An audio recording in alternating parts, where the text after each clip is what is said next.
All right, so this is the video that I was talking about earlier, and this will probably be my last Antonio Brown video of the day.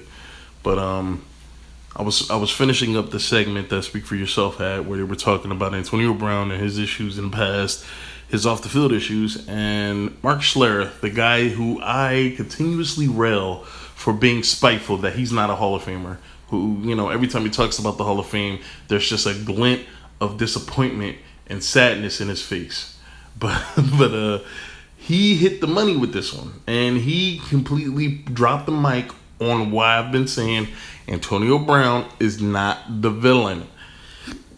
All right, he's not the disease. He's a symptom. He's not the disease. Let's play it. Let's hear what he has to say. Obsessed.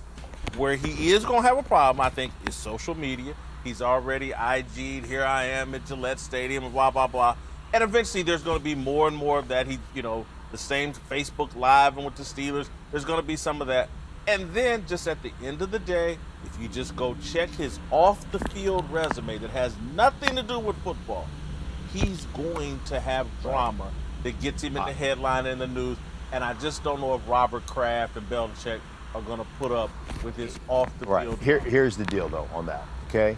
That didn't happen, to your point. When he was a sixth-rounder fighting to make a team, that didn't happen. He was on time.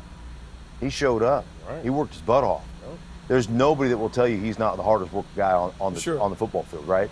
That's who he is. So he was enabled to act like a clown. And you know what? Send in the clowns. Because he was given that opportunity. Let's rewind that once more and let's hear that again. I've been saying it this entire time. Let's hear Mark Schlereth say it for a second time. Nobody that will tell you he's not the hardest working guy on the football field, right? That's who he is. So he was enabled to act like a clown. And you know what? Send in the clowns. Because he was given that opportunity. Yeah. You act like a clown in New England, and you're looking for work the next day. So and he understands where he's at. But thanks for watching. And that's it. That is the perfect way to say it. Once you say that, you completely shut down this stupid narrative that Antonio Brown is just this horrible. Because if you listen to people talk over the past couple of weeks, people believe this dude is just a horrible human being. He's just a horrible person. He's this, he's that. I mean, he's terrible. You would think this nigga was a terrorist. And I'm being serious. You would think that he was a fucking terrorist. You would think that he was a member of ISIS or some shit like that. If you listen to the people talk, he's such a terrible human being. Now, I said in this situation, the better thing for him to do would have been to shut up. Just shut up. Just don't say nothing else.